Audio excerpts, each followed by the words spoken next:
कहानी अच्छी लगे तो हमारे चैनल को सब्सक्राइब जरूर करें। बहुत मेहनत लगती है वीडियो बनाने में। खजूरी गांव का वो कुआं सूखा नहीं था। उसमें पानी की जगह उन लोगों की चीखें खौल रही थीं जिन्हें वो निगल चुका था। और कल रात उसने मेरा नाम पुकारा। पगडंडी के किनारे एक पंडित जी बैठे ईश्वर के भजनों में लीन थे। उनकी आवाज में गजब की शुद्धता थी, फिर भी वहां के माहौल में एक अजीब सा खौफ पसरा हुआ था। लालटेन की मध्यम रोशनी के पास आसन जमाए वे अपनी आंखें बंद किए हनुमान चालीसा का पाठ कर रहे थे। चारों तरफ बस सूखे पत्तों के सरसराने की आवाजें गूंज रही थीं। बल बुद्धि विद्या देहु मोही हरहु क्लेश विकार। मैं दबे पांव उनकी तरफ बढ़ने लगा। मुझे हमेशा से पता था कि राम नाम और संकट मोचन का स्मरण किसी भी भारी मन को सुकून दे सकता है। पंडित जी ने अपनी पोटली से तावीज जैसी दिखने वाली एक छोटी रुद्राक्ष की माला निकाली और बोले, ये लो बेटा, ये सिर्फ कोई धागा नहीं बल्कि तुम्हारी आस्था का सूत्र है। जब भी दिल घबराने लगे बस जय बजरंग बली कह देना, पवन पुत्र तुम्हारी रक्षा करेंगे। मेरे हाथ कांप रहे थे पर मैंने उस माला को थाम लिया। पूरे 4 साल बीत चुके थे। मैं अपनी आगे की पढ़ाई खत्म करके शहर से वापस अपने इसी गांव की तरफ लौट रहा था। बस की खिड़की से बाहर देखते हुए मुझे जाने पहचाने खेत, वही पगडंडियां, कुआं और पुरानी ढही हुई चौपाल नजर आ रहे थे। लेकिन जैसे जैसे बस गांव के पास पहुंच रही थी मेरे सीने में एक अजीब सी छटपटाहट बढ़ती जा रही थी। मुझे पुरानी बातें याद आने लगी थीं, कुछ ऐसा जो मैंने अतीत में यहाँ किया था और जिसे छिपाने के लिए मैं शहर भाग गया था। रामदीन की बेटी सुषमा, वो नाम मेरे दिमाग में इस तरह गूंज रहा था मानो कोई अनचाहा सच मुझे पीछे से जकड़े खड़ा हो। अचानक ड्राइवर चिल्लाया, अरे भाई, खजूरी गांव आ गया, जिसे उतरना है तैयार हो जाओ। बस रुकी और मैं अपना बैग संभालकर नीचे उतर गया। हर तरफ सन्नाटा था, बस दूर कहीं किसी कुत्ते के भौंकने की आवाज आ रही थी। हवा में वही सोंधी मिट्टी की महक थी। गांव तो बदला नहीं था पर वहां की हवा कुछ अजीब लग रही थी। तभी मुझे नरेंद्र काका दिखाई दिए जो हाथ में लाठी लिए गांव की रखवाली कर रहे थे। मुझे देखते ही बोले, अरे आर्यन बेटा, तुम वापस आ गए, पढ़ाई पूरी हो गई क्या? मैंने जवाब दिया, जी काका, बस अभी अभी उतरा हूँ। उन्होंने धीमे से कहा, बेटा गांव में जरा संभल कर कदम रखना, जब से तुम यहाँ से गए हो कुछ चीजें शांत नहीं हुई हैं। मैंने घबरा कर पूछा, कैसी बात है काका? नरेंद्र काका ने सीधे मेरी आंखों में देखा। एक पल की खामोशी के बाद बोले, कुछ बातें छोड़ ही दो, अपने घर जाओ, तुम्हारी माँ राह देख रही होगी। काका आगे बढ़ गए पर मेरे कदम भारी हो गए। रास्ते में 2-3 और लोग मिले पर किसी ने मुझसे बात नहीं की। सबकी नजरों में एक अजीब सा संशय था। मैं सोचने लगा, ये लोग मुझे इस तरह क्यों देख रहे हैं? कहीं सुषमा वाली बात तो नहीं? पर उसे तो सब भूल चुके होंगे ना। तभी अचानक पीछे से किसी लड़की ने मेरा नाम पुकारा, आयन। मेरा चेहरा डर से सफेद पड़ गया। मैंने कांपते हुए पीछे मुड़कर देखा। वो सुषमा नहीं बल्कि मेरे बचपन की दोस्त सविता थी। उसने पूछा, तुम वापस आ गए? मैंने कहा, हाँ, सब ठीक तो है ना? सविता ने कहा, सब ठीक है, लेकिन तुम आए हो तो अपने साथ वो पुरानी यादें भी ले आए हो। मैंने हैरान होकर पूछा, सविता तुम किस बारे में बात कर रही हो? उसने कहा, तुम्हें सुषमा याद है ना? मेरी सांसें जैसे अटक गईं और चेहरा पसीने से तरबतर हो गया। सविता ने आगे कहा, वो आज भी तुम्हारे वापस आने की राह देखती है। मैंने चौंक कर कहा, क्या? लेकिन सविता ने एक ठंडी सांस ली और बोली, वो आज भी वहीं बैठी रहती है, उसी मोड़ पर जहां तुमने उसे आखिरी बार छोड़ा था। मेरी धड़कनें रुकने लगी थी। मैंने पूछा, तुम किस जगह की बात कर रही हो? सविता ने धीरे से उंगली उठाकर गांव के पिछले हिस्से में बने उस पुराने कुएं की तरफ इशारा किया और कहा, वहीं जहां तुमने उससे वादा किया था कि तुम लौट कर आओगे। मेरा दिल अंदर तक पछतावे और खौफ से भर गया। सविता की उन बातों ने जैसे मेरे बदन की सारी ताकत छीन ली थी। उस पुराने कुएं का जिक्र आते ही मेरी गर्दन सुन पड़ गई। मुझे लगा था कि वक्त के साथ सब ठीक हो गया होगा, पर ऐसा लग नहीं रहा था कि ये गांव मुझे माफ करने के मूड में है। शाम का धुंधलाका गहराने लगा था। रास्ते में वो पुराना ढाबा आया जहां कभी चाय की चुस्कियों के साथ ठहाके गूंजते थे, पर आज वो एकदम वीरान सा लग रहा था। मैंने धीरे धीरे कदम बढ़ाए, पर ढाबे के पास पहुंचते ही मुझे एहसास हुआ कि यहाँ डर का एक साया मंडरा रहा है। ढाबे पर एक मद्दन सा बल्ब टिमटिमा रहा था। 4-5 लोग गोल घेरा बनाकर चुपचाप बैठे थे। चाय के गिलास आधे खाली थे और सबके चेहरों पर हवाइयां उड़ी हुई थीं, मानो किसी बड़ी अनहोनी का इंतजार कर रहे हों। मैं सोचने लगा, ये सब ऐसे क्यों बैठे हैं? सबके चेहरे इतने सहमे हुए क्यों हैं? ढाबे के मालिक चंद्रपाल चाचा ने जैसे ही मुझे देखा, उनके चेहरे का रंग और गहरा हो गया। उन्होंने कहा, अरे आर्यन बेटा, इतने सालों बाद आए हो, चाय पियोगे? मैंने जबरदस्ती मुस्कुराने की कोशिश की। हाँ चाचा, एक कप चाय बना दो। मैं वहाँ बैठ गया, लेकिन सामने बैठे लोग मुझे लगातार घूर रहे थे। वो घूरना सामान्य नहीं था। ऐसा लग रहा था मानो वे कुछ कहना चाहते हैं पर डर के मारे चुप हैं। मैंने माहौल हल्का करने के लिए कहा, हाँ कल ही शहर से लौटा हूँ। तभी एक बुजुर्ग ने कहा, बेटा आजकल वक्त बहुत खराब चल रहा है, रात के समय बाहर मत निकला करो और उस कुएं की तरफ तो भूल कर भी कदम मत बढ़ाना। मेरा दिल जोर जोर से धड़कने लगा। चाय आ गई पर वहाँ कोई खनक नहीं थी। पूरा माहौल थमा हुआ था, जैसे किसी अदृश्य खौफ ने सबकी जान सुखा दी हो। चाचा ने फुसफुसा कर कहा, इन लोगों के चेहरे देख रहे हो ना बेटा, ये सब पहले ऐसे नहीं थे। जब से वो वाकया हुआ है मैं चौंक गया। कौन सा वाकया चाचा? तभी ढाबे पर एकदम सन्नाटा छा गया। सिर्फ झिंगुरों की आवाज आ रही थी। एक आदमी चिल्लाया, अरे चुप रहो चंद्रपाल, कहीं उसने सुन लिया तो? चुप हो जाओ सब, रात गहरा रही है। मैं घबरा गया। कौन सुनेगी? आखिर बात क्या है? कोई मुझे साफ साफ क्यों नहीं बताता? तभी सामने बैठे सबसे बुजुर्ग आदमी ने अपनी आंखें उठाई, जिनमें नींद नहीं सिर्फ खौफ था। उसने कहा, सुषमा वो अब तक यहाँ से नहीं गई है। मेरा गला सूख गया। अचानक ढाबे के पीछे से किसी चीज के गिरने की जोरदार आवाज आई। एक कांच का गिलास अपने आप फर्श पर गिरकर टूट गया। सबके चेहरे पीले पड़ गए। बुजुर्ग ने कहा, बस अब कोई कुछ नहीं बोलेगा, रात हो गई है, सब अपने घर निकलो। लोग एक दूसरे को देखते हुए आनन फानन में वहां से चले गए। पूरा ढाबा कुछ ही पलों में सुनसान हो गया और मैं वहां अकेला खड़ा रह गया। मेरे हाथ कांप रहे थे। मैं सोच रहा था कि ये सब इतने डरे हुए क्यों हैं और इसमें मेरा नाम क्यों आ रहा है। चंद्रपाल चाचा ने मेरे पास आकर कहा, बेटा तुम इसी मिट्टी के हो, इसलिए समझा रहा हूँ कि गांव पूरी तरह बदल चुका है और तुम्हारे आने के बाद ये बदलाव और खतरनाक होने लगा है। मैंने डरते डरते पूछा, रहती है उसी मोड़ पर जहां तुमने उसे आखिरी बार छोड़ा था। मेरी धड़कनें रुकने लगी थीं। मैंने पूछा, तुम किस जगह की बात कर रही हो? सविता ने धीरे से उंगली उठाकर गांव के पिछले हिस्से में बने उस पुराने कुएं की तरफ इशारा किया और कहा, वहीं जहां तुमने उससे वादा किया था कि तुम लौट कर आओगे। मेरा दिल अंदर तक पछतावे और खौफ से भर गया। सविता की उन बातों ने जैसे मेरे बदन की सारी ताकत छीन ली थी। उस पुराने कुएं का जिक्र आते ही मेरी गर्दन सुन पड़ गई। मुझे लगा था कि वक्त के साथ सब ठीक हो गया होगा, पर ऐसा लग नहीं रहा था कि ये गांव मुझे माफ करने के मूड में है। शाम का धुंधला का गहराने लगा था। रास्ते में वो पुराना ढाबा आया जहां कभी चाय की चुस्कियों के साथ ठहाके गूंजते थे, पर आज वो एकदम वीरान सा लग रहा था। मैंने धीरे धीरे कदम बढ़ाए, पर ढाबे के पास पहुंचते ही मुझे एहसास हुआ कि यहाँ डर का एक साया मंडरा रहा है। ढाबे पर एक मध्यम सा बल्ब टिमटिमा रहा था। 4-5 लोग गोल घेरा बनाकर चुपचाप बैठे थे। चाय के गिलास आधे खाली थे और सबके चेहरों पर हवाइयाँ उड़ी हुई थीं, मानो किसी बड़ी अनहोनी का इंतजार कर रहे हों। मैं सोचने लगा, ये सब ऐसे क्यों बैठे हैं? सबके चेहरे इतने सहमे हुए क्यों हैं? ढाबे के मालिक चंद्रपाल चाचा ने जैसे ही मुझे देखा, उनके चेहरे का रंग और गहरा हो गया। उन्होंने कहा, अरे आर्यन बेटा, इतने सालों बाद आए हो, चाय पियोगे? मैंने जबरदस्ती मुस्कुराने की कोशिश की। हाँ चाचा, एक कप चाय बना दो। मैं वहाँ बैठ गया, लेकिन सामने बैठे लोग मुझे लगातार घूर रहे थे। वो घूरना सामान्य नहीं था। ऐसा लग रहा था मानो वे कुछ कहना चाहते हैं पर डर के मारे चुप हैं। मैंने माहौल हल्का करने के लिए कहा, हाँ कल ही शहर से लौटा हूँ। तभी एक बुजुर्ग ने कहा, बेटा आजकल वक्त बहुत खराब चल रहा है, रात के समय बाहर मत निकला करो और उस कुएं की तरफ तो भूलकर भी कदम मत बढ़ाना। मेरा दिल जोर जोर से धड़कने लगा। चाय आ गई पर वहाँ कोई खनक नहीं थी। पूरा माहौल थमा हुआ था, जैसे किसी अदृश्य खौफ ने सबकी जान सुखा दी हो। चाचा ने फुसफुसा कर कहा, इन लोगों के चेहरे देख रहे हो ना बेटा, ये सब पहले ऐसे नहीं थे। जब से वो वाकया हुआ है मैं चौंक गया। कौन सा वाकया चाचा?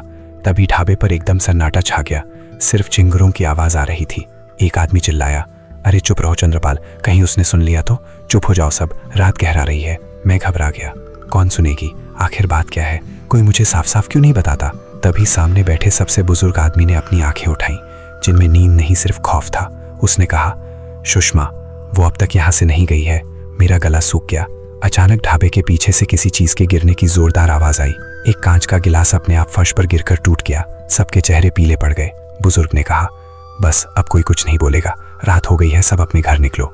लोग एक दूसरे को देखते हुए आनन फानन में वहां से चले गए। पूरा ढाबा कुछ ही पलों में सुनसान हो गया और मैं वहां अकेला खड़ा रह गया। मेरे हाथ कांप रहे थे। मैं सोच रहा था कि ये सब इतने डरे हुए क्यों हैं और इसमें मेरा नाम क्यों आ रहा है। चंद्रपाल चाचा ने मेरे पास आकर कहा, बेटा तुम इसी मिट्टी के हो, इसलिए समझा रहा हूँ कि गांव पूरी तरह बदल चुका है और तुम्हारे आने के बाद ये बदलाव और खतरनाक होने लगा है। मैंने डरते डरते पूछा। मेरी सांसें गले में अटक गईं। मैंने कांपती आवाज में कहा, सुषमा तुम जिंदा हो? उसने एक थकी हुई, टूटी हुई और डरावनी मुस्कान के साथ कहा, हाँ, मैं जिंदा हूँ। सबको लगता है कि मैं कहीं खो गई, पर मैं यहीं थी। मुझे पता था कि तुम आओगे। मैंने कहा, मुझे लगा उस रात के बाद तुम। उसने मेरी बात काटते हुए कहा, मर गई, गायब हो गई या मिट गई। उसकी आवाज़ में एक अजीब सी ठंडक थी। मैं एक कदम पीछे हटा। उसने कहा, तुम मुझे छोड़कर चले गए थे आर्यन। तुमने वादा किया था कि तुम आओगे, और देखो तुम आ गए। मेरे माथे से पसीना बहने लगा। मैंने कहा, मैं मजबूरी में गया था। मुझे नहीं पता था कि तुम्हारे साथ क्या हुआ। उसने कहा, मेरे साथ क्या नहीं हुआ, मैं बस तुम्हारा इंतज़ार करती रही। मैंने पूछा, सुषमा, तुम ठीक तो हो ना? तुम्हारी आंखें ऐसी क्यों हैं? उसने कहा, मैं ठीक हूँ, बस अब रातें बहुत लंबी लगती हैं और नींद नहीं आती। एक पल के लिए उसका चेहरा इतना बेजान लगा कि मेरी रीढ़ की हड्डी में सिहरन दौड़ गई। अगले ही पल वो सामान्य हो गई और बोली, तुम मुझसे डर रहे हो क्या? मैं कुछ बोल नहीं पाया। बादलों के पीछे से चांद निकला और गांव की घड़ी में रात के 12 बजने की आवाज़ गूंजी। हवा और ठंडी हो गई। उसने कहा, रात लंबी है आर्यन, क्या तुम मेरे साथ थोड़ा चलोगे? मेरा दिल इतनी तेज धड़क रहा था मानो छाती चीरकर बाहर आ जाएगा। उसकी आंखें इतनी गहरी थीं जैसे कोई राज छिपा रही हो। मैंने डर कर कहा, नहीं, मुझे घर जाना है। उसने कुछ नहीं कहा, बस वहीं स्थिर खड़ी रही। उसकी आंखें अंधेरे में चमक रही थी। मैंने पूरी हिम्मत जुटाई और दौड़ते हुए वहां से भागा। जब पीछे मुड़कर देखा तो वहां कोई नहीं था। सुषमा गायब हो चुकी थी। मेरे पैर कांप रहे थे और हाथ में थमा वो रुद्राक्ष कोयले की तरह गर्म हो चुका था। मैं भागता हुआ अपने घर पहुंचा। दरवाजे पर मध्यम सा बल्ब हिल रहा था और घर के अंदर सन्नाटा था।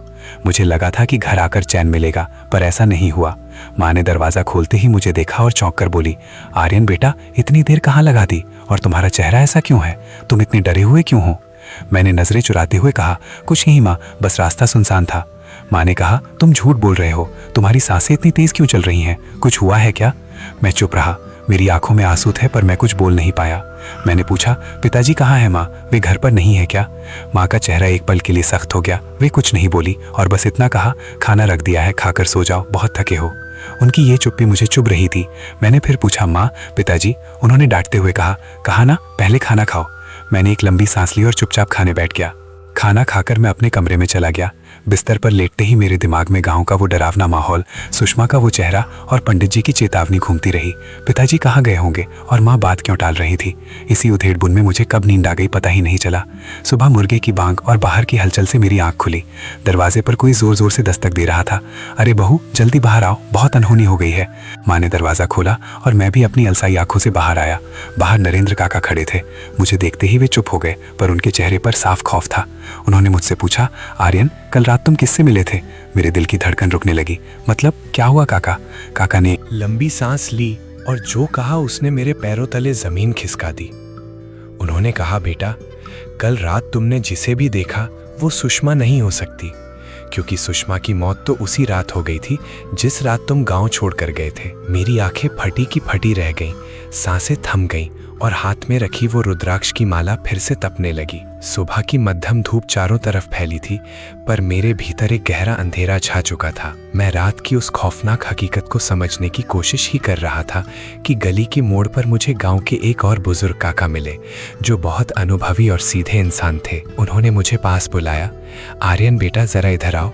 ये तुम्हारे हाथ में रुद्राक्ष कहाँ से आया? मैंने कहा, काका, वो रात को जंगल के रास्ते में एक बाबा बैठे थे, उन्होंने ही मुझे दिया था। ये सुनते ही काका के चेहरे का रंग उड़ गया, मानो किसी ने उनके शरीर का पूरा खून खींच लिया हो। उन्होंने कांपते हुए पूछा, जंगल?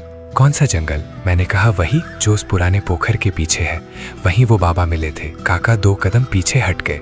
उनकी आंखों में खौफ साफ दिख रहा था। उन्होंने कहा, मुझे इस गांव में 50 साल हो गए बेटा।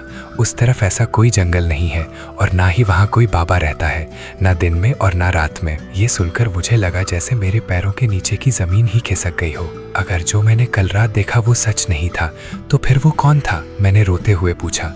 तो फिर काका, कल रात मेरे साथ क्या हुआ था? काका ने कहा, बेटा, आज सोमवार है, भगवान शिव का दिन है। और तुम्हें एक बात बता दूं, जिस जगह तुम रात को गए थे उसे लोग शैतानों का बसेरा कहते हैं। तुम वहां से जिंदा बचकर कैसे आ गए ये मेरी समझ से बाहर है। शायद महादेव की कोई बहुत बड़ी कृपा है तुम पर। उनकी आवाज में जितना डर था उतना ही विश्वास भी था। मैंने थूक कटकते हुए सूखी आवाज में पूछा, काका क्या उस जंगल में मेरे साथ कोई और भी था? काका ने धीरे से जवाब दिया, वहां इंसान नहीं जाते बेटा, और जो जाते हैं वे लौटकर कभी कुछ बताने लायक नहीं बचते। मेरे दिमाग में अचानक रात की वो खौफनाक मुस्कान, वो सन्नाटा और वो अंधेरा एक साथ घूम गया। और तभी मेरे दिमाग में बिजली की तरह एक बात कौन थी? वो बाबा जो मुझे रुद्राक्ष देकर कह रहे थे कि अब तुम सुरक्षित हो, फिलहाल के लिए। लेकिन सबसे बड़ा और भयानक सवाल अभी मेरे सामने खड़ा था, वो बाबा आखिर कौन थे और वे सिर्फ मुझे ही क्यों दिखाई दिए? कहानी के उस खौफनाक मोड़ के बाद मेरी रूह कांप उठी थी। काका की बातें मेरे कानों में पिघले हुए शीशे की तरह उतर रही थी। मैं वहां और एक पल भी नहीं रुक सका। हाथ में दबे उस तपते हुए रुद्राक्ष को भींचकर मैं बेतहाशा अपने घर की तरफ भागा। धूप अब तेज हो चुकी थी, पर मेरे बदन में एक अजीब सी ठंडक बैठ गई थी। जैसे ही मैंने अपने घर का दरवाजा धकेला, अंदर सन्नाटा पसरा था। माँ आंगन में बैठी कुछ साफ कर रही थी। मुझे हाँफते हुए देखकर उन्होंने अपनी सूनी आंखें उठाई। माँ, मेरी आवाज कांप रही थी। मुझे सच सच बताओ, पिताजी कहाँ हैं? और 4 साल पहले उस रात सुषमा के साथ क्या हुआ था? माँ के हाथ से बर्तनों की डलियां छूट गई। उनका चेहरा एकदम पीला पड़ गया। उन्होंने उठकर झटपट घर का मुख्य दरवाजा बंद किया और मेरे पास आई। उनकी आंखों में वही खौफ था जो मैंने ढाबे पर देखा था। तो उस कुएं की तरफ गया था ना? माँ ने फुसफुसाते हुए मेरा कंधा पकड़ा। मैंने तुझे मना किया था आर्यन। जब तू 4 साल पहले शहर भागा तो रामदीन अपनी बेटी की सुध-बुध खो जाने के कारण पागल हो गया। लेकिन सुषमा वो गायब नहीं हुई थी। उसने उसी रात उस पुराने कुएं में कूदकर जान दे दी थी, क्योंकि तुमने उससे झूठ बोला था। मेरे पैरों तले जमीन खिसक गई। तो कल रात जिससे मैं मिला वो सुषमा नहीं थी। माँ रोने लगी। जब से वो मरी है इस गांव की खुशियां खत्म हो गई हैं। और तेरे पिताजी, वे 3 साल पहले उसी कुएं के पास से गुजरे थे। तब से वे कभी लौट कर नहीं आए। गांव वाले कहते हैं कि सुषमा आज भी उस इंसान को ढूंढ रही है जिसकी वजह से उसकी ये हालत हुई। और अब तू वापस आ गया है, वो तुझे नहीं छोड़ेगी। माँ की बात सुनकर मेरा दिमाग सुन्न हो गया। मुझे एहसास हुआ कि कल रात ढाबे पर लोग मुझे उस हमदर्दी से नहीं बल्कि एक बलि के बकरे की तरह देख रहे थे। वे जानते थे कि मेरा अंत आ गया है। उसी रात ठीक 11 बजे पूरे गांव की बत्तियां अचानक गुल हो गई। उमस भरी गर्मी में भी मेरे कमरे की खिड़की से एक बर्फीली हवा का झोंका अंदर आया। हवा इतनी ठंडी थी कि मेरी सांसें जमने लगी। टप टप टप। कमरे के बाहर आंगन से पानी टपकने की आवाज आने लगी। ऐसा लग रहा था मानो कोई पानी से पूरी तरह भीगा हुआ बदन घसीटते हुए मेरे कमरे की तरफ बढ़ रहा हो। मैं बिस्तर पर दुबक गया। मेरी मुट्ठी में पंडित जी का दिया रुद्राक्ष दबा हुआ था, जो अब इतना गर्म हो चुका था कि मेरी हथेली जलने लगी थी। अचानक मेरे कमरे का दरवाजा धीरे से खुला। अंधेरे में खिड़की से आती हल्की चांदनी में एक साया चौखट पर आकर रुक गया। उसके बाल गीले थे और चेहरे से पानी की बूंदें फर्श पर गिर रही थी। उसकी सफ़ेद आंखें अंधेरे में चमक रही थी। वो सुषमा थी या जो कोई भी उसकी शक्ल में था। तुम आ गए आर्यन। उसकी आवाज़ मेरे दिमाग के अंदर गूंजी, जैसे वो कुएं की गहराई से बोल रही हो। मैं कब से इस ठंडे पानी में तुम्हारा इंतज़ार कर रही हूँ। तुम्हारे पिताजी भी मेरे साथ हैं। चलो अब हमारा वादा पूरा करने का वक्त आ गया है। वो धीरे धीरे मेरी तरफ बढ़ने लगी। उसके कदम फर्श पर पानी के गीले निशान छोड़ रहे थे। डर के मारे मेरी चीख भी नहीं निकल रही थी। जब वो मेरे बिल्कुल करीब आ गई और उसने अपना बर्फ जैसा ठंडा हाथ मेरी गर्दन की तरफ बढ़ाया, तो डर के उस आखिरी चरम पर मेरे मुंह से सिर्फ एक ही नाम निकला, जय बजरंग बली। जैसे ही मैंने महाबली का नाम लिया, मेरी मुट्ठी में दबा रुद्राक्ष एक तीव्र रोशनी के साथ चमक उठा। एक जोरदार चिंगारी निकली और उस साये के मुंह से एक दर्दनाक चीख गूंज उठी। वो साया झटके से पीछे हटा और पलक झपकते ही कमरे की खिड़की से बाहर ओझल हो गया। मेरी सांसें तेज चल रही थी, पूरा बदन पसीने से नहाया हुआ था। खिड़की से बाहर दूर उसी पुराने कुएं की दिशा से किसी के रोने की मध्यम आवाज आ रही थी। मैं समझ गया था कि रुद्राक्ष ने आज मेरी जान तो बचा ली है, लेकिन ये संकट टला नहीं है। वो बाबा कौन थे जिन्होंने मुझे ये रुद्राक्ष दिया? क्या वे सच में कोई चमत्कारी शक्ति थे या इस भयानक खेल का कोई और ही हिस्सा? मुझे उस कुएं का रहस्य सुलझाना ही होगा, वरना हर रात ये मौत मेरे दरवाजे पर दस्तक देती रहेगी। अब उस रुद्राक्ष की चिंगारी से वो साया थोड़ी देर के लिए पीछे जरूर हटा था, पर मुझे समझ आ गया था कि मैंने सिर्फ वक्त खरीदा है, अपनी जान नहीं। कमरे में फैली वो बर्फीली ठंड अब एक सड़ांत में बदल चुकी थी, जैसी किसी बहुत पुराने कुएं के तल में जमी सड़ती हुई काई और लाशों से आती है। बाहर रोने की आवाज़ अब और तेज हो गई थी, पर वो आवाज़ सिर्फ सुषमा की नहीं थी। उसमें कई गले मिले हुए थे और उनमें से एक आवाज़ मेरे पिताजी की भी थी। आर्यन, बाहर आ बेटा, देख हम सब यहाँ हैं। वो आवाज़ इतनी खोखली और बेचैन थी कि मेरे रोंगटे खड़े हो गए। मेरा बदन डर के मारे पंगु हो चुका था। खिड़की के बाहर आंगन की सूखी मिट्टी पर कुछ घसीटने की आवाज़ें आ रही थीं। मैंने हिम्मत जुटाकर खिड़की से बाहर झांका और जो देखा उसने मेरे होश उड़ा दिए। चांद की मध्यम रोशनी में 3 परछाइयां जमीन पर रेंगती हुई मेरे कमरे की तरफ बढ़ रही थीं। उनके शरीर इंसानों जैसे थे, पर वे चारों हाथ पैरों के बल किसी मकड़ी की तरह अजीब कोणों पर मुड़कर चल रहे थे। सबसे आगे सुषमा थी, उसके पीछे एक बूढ़ा साया और सबसे पीछे वो धुंधली आकृति मेरे लापता पिताजी की थी। उन सबके चेहरे सफेद पड़ चुके थे, आंखें पूरी तरह काली थीं और उनके मुंह से काला पानी बह रहा था। जय बजरंग बली, जय बजरंग बली, मैं पागलों की तरह मंत्र बुदबुदाने लगा। लेकिन इस बार रुद्राक्ष चमका जरूर, पर उसकी रोशनी मध्यम थी।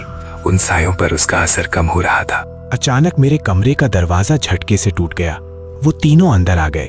कमरे की दीवारें काली पड़ने लगीं, मानो उन पर कोई अदृश्य काई उग रही हो। सुषमा का साया हवा में थोड़ा ऊपर उठा। उसका गला किसी अजगर की तरह लंबा हो गया और वो सीधे मेरे चेहरे के पास आकर फुसफुसाई, तुम्हारा वो बुढ़ा बाबा तुम्हें कब तक बचाएगा आर्यन? वो तो खुद 50 साल पहले इसी कुएं में मरा था। क्या? मेरी रूह कांप गई। वो पंडित जी, वो खुद एक प्रेत थे? इससे पहले कि मैं कुछ समझ पाता, सुषमा के काले नुकीले नाखूनों वाले हाथ ने मेरी गर्दन दबोच ली। उसकी पकड़ इतनी बर्फीली थी कि मुझे लगा मेरा खून जम जाएगा। मेरी आंखों के सामने अंधेरा छाने लगा। मेरे हाथ से वो रुद्राक्ष की माला छूटकर फर्श पर गिर गई। मेरे पिताजी का साया कोने में खड़ा होकर अजीब डरावनी आवाज में हंस रहा था। अब चलो, कुआं भूखा है। सुषमा ने मुझे फर्श पर घसीटना शुरू किया। मैं तड़प रहा था, पर मेरे बदन की सारी ताकत खत्म हो चुकी थी। वे मुझे घसीटते हुए घर से बाहर उसी सुनसान पगडंडी पर ले आए। रात के 3 बज रहे थे। पूरा गांव गहरी नींद में था, या शायद सब डर के मारे अपने कमरों में दुबके थे। मुझे घसीटकर उस पुराने कुएं के मुहाने पर लाया गया। कुएं के अंदर से खौलते हुए काले पानी की भयानक आवाज आ रही थी और उसमें से अनगिनत तड़पते हुए हाथ बाहर की तरफ निकल रहे थे। कूदो! तीनों साए एक साथ चिल्लाए। मौत बिल्कुल सामने थी। तभी पगडंडी के मोड़ से एक तेज लाल रोशनी चमकी, वही लालटेन, और हवा में एक ऐसी गूंज उठी जिसने उस सन्नाटे को चीर दिया। भूत पिशाच निकट नहीं आवे, महावीर जब नाम सुनावे। वे पंडित जी, या उनका जो भी रूप था, हाथ में लाठी और लालटेन लिए चले आ रहे थे। उनका चेहरा इस बार शांत नहीं बल्कि क्रोध से भयानक लग रहा था। उनके आते ही सुषमा ने मुझे छोड़ दिया और वो खौफ से चीखने लगी। पंडित जी ने चिल्लाकर मुझसे कहा, आर्यन, रुद्राक्ष भले गिर गया हो, पर भक्ति मन में होती है। इस कुएं के पाप को खत्म करने का सिर्फ एक ही रास्ता है। राम नाम का जयकारा लगा और उस कुएं के भीतर लगे पुराने पीपल की जड़ को उखाड़ दे, वहीं इनकी शक्ति है। सुषमा का साया पंडित जी की तरफ झपटा। उसके पिताजी और मेरे पिताजी का साया भी पंडित जी पर टूट पड़ा। वहां एक खौफनाक मंजर शुरू हो चुका था। भूतिया ताकतें एक अदृश्य रूह से लड़ रही थी। पंडित जी की लालटेन की रोशनी उन पर तेजाब की तरह गिर रही थी, पर वे 3 थे और पंडित जी अकेले। आर्यन, जल्दी कर, मैं इन्हें ज्यादा देर नहीं रोक पाऊंगा। पंडित जी की आवाज में इस बार दर्द था। उनका साया धीरे धीरे धुंधला पड़ रहा था। मैं रेंगता हुआ कुएं के मुहाने तक पहुंचा। नीचे झांकते ही अंतहीन अंधेरा और बदबूदार पानी खौल रहा था। कुएं की भीतरी दीवार पर एक सूखी, अजीब सी काली जड़ लिपटी हुई थी, जो किसी धड़कते हुए दिल की तरह हिल रही थी। वही इस पूरे खौफ की जड़ थी। जैसे ही मैंने उस जड़ को पकड़ने के लिए हाथ बढ़ाया, नीचे पानी से एक सड़ा हुआ हाथ निकला और उसने मेरी कलाई पकड़ ली। वो मुझे अंदर खींच रहा था। ऊपर पगडंडी पर पंडित जी का साया लगभग मिटने की कगार पर था और सुषमा मेरी तरफ दोबारा झपट रही थी। मैं मौत के मुहाने पर लटका था। एक तरफ कुएं का वो दलदल और दूसरी तरफ मुझे घेरते वो 3 जिंदा प्रेत। मेरे पास आखिरी सांस बची थी। उस सड़े हुए हाथ ने मेरी कलाई को इतनी बेरहमी से मरोड़ा कि मेरी हड्डी चटकने की आवाज़ आई। दर्द के मारे मेरी आंखें फटने लगी। मैं कुएं के मुहाने पर लटका हुआ था, आधा बाहर और आधा उस खौलते काले दलदल के अंदर। ऊपर पगडंडी पर सुषमा और उन बाकी सायों ने पंडित जी के धुंधले पड़ते वजूद को पूरी तरह दबोच लिया था। पंडित जी की लालटेन जमीन पर गिरकर चकनाचूर हो चुकी थी और उसकी आग बुझते ही चारों तरफ सिर्फ और सिर्फ कयामत जैसा अंधेरा छा गया। आर्यन, कोई नहीं आएगा। सुषमा की आवाज़ अब सीधे मेरे कानों के पास गूंजी। वो कुएं की मुंडेर पर रेंगती हुई आ चुकी थी। उसका चेहरा अब इंसानी नहीं रहा था, जबड़ा बीच से फटा हुआ था और उसकी आंखों की जगह तो सुलगते हुए अंगारे थे। मैंने अपनी बची कुची पूरी ताकत समेटी। दर्द से चीखते हुए मैंने अपना दूसरा हाथ कुएं की दीवार पर लिपटी उस धड़कती हुई काली जड़ पर मारा। मैंने उसे अपनी उंगलियों में जकड़ा और पूरी जान लगाकर बाहर की तरफ खींचा। जैसे ही वो जड़ थोड़ी सी उखड़ी, कुएं के अंदर से किसी नरक जैसी खौफनाक चीख गूंजी। वो काली जड़ कोई लकड़ी नहीं थी, वो किसी नस की तरह थी जिसमें से गाढ़ा काला खून फव्वारे की तरह सीधे मेरे मुंह और आंखों पर आ गिरा। उसकी सड़ांध इतनी भयानक थी कि मेरा दम घुटने लगा। लेकिन उस घसीटते हुए हाथ की पकड़ ढीली नहीं हुई, बल्कि वो जड़ जैसे ही पूरी तरह टूटी, कुएं का खौफनाक शांत पानी अचानक एक काल चक्र की तरह घूमने लगा। तुमने हमारी दुनिया उजाड़ दी आर्यन, सुषमा ने रोते और हंसते हुए चिल्लाया। अब तुम कभी यहाँ से बाहर नहीं जाओगे। पंडित जी का साया पूरी तरह मिट चुका था। उस काली जड़ के टूटते ही सुषमा, उसके पीछे खड़े बूढ़े साये और मेरे पिताजी की खोखली लाश सब एक साथ हवा में लहराए और सीधे कुएं के अंदर आ गिरे। उन सब ने मुझे चारों तरफ से जकड़ लिया। मेरे पिताजी के ठंडे हाथ मेरे सीने में धंसने लगे।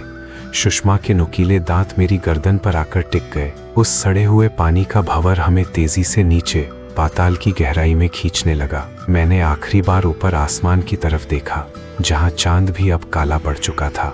कोई चमत्कार नहीं हुआ, कोई मंत्र काम नहीं आया। मेरे मुंह से जय बजरंगबली का आखिरी शब्द भी नहीं निकल सका, क्योंकि मेरे फेफड़ों में वो बदबूदार काला पानी भर चुका था। मैं हार गया था। अगली सुबह खजूरी गांव में सूरज तो निकला, पर धूप में कोई गर्माहट नहीं थी। पूरा गांव उस पुराने कुएं के पास इकट्ठा था। कुएं का पानी हमेशा की तरह शांत और साफ था, जैसे रात को वहां कुछ हुआ ही ना हो। मुंडेर पर आर्यन का बैग और पंडित जी की टूटी हुई लालटेन के कुछ कांच बिखरे पड़े थे। गांव वाले आपस में फुसफुसा रहे थे कि आर्यन भी अपने बाप की तरह गांव छोड़कर शहर भाग गया। सिर्फ उसकी माँ कुएं के किनारे बैठी पागलों की तरह हंस रही थी। तभी गांव के चौकीदार नरेंद्र काका ने कुएं के अंदर झांका। पानी बिल्कुल साफ था, लेकिन कुएं की गहरी और पथरीली तली में 4 परछाइयां एक दूसरे का हाथ पकड़े बिल्कुल शांत बैठी थीं। उनमें से सबसे नई परछाई अचानक घूमी और उसने पानी के अंदर से ही अपनी सफेद बिना पुतलियों वाली आंखें सीधे काका पर टिका दी। उसके चेहरे पर वही डरावनी मुस्कान थी जो 4 साल पहले आर्यन के चेहरे पर हुआ करती थी। खजूरी गांव का कुआं अब और गहरा हो चुका था और उसकी भूख हमेशा के लिए शांत हो चुकी थी। दोस्तों, कहानी अच्छी लगी हो तो वीडियो को लाइक करें और ऐसी ही कहानियां डेली सुनने के लिए हमारे चैनल को सब्सक्राइब जरूर करें।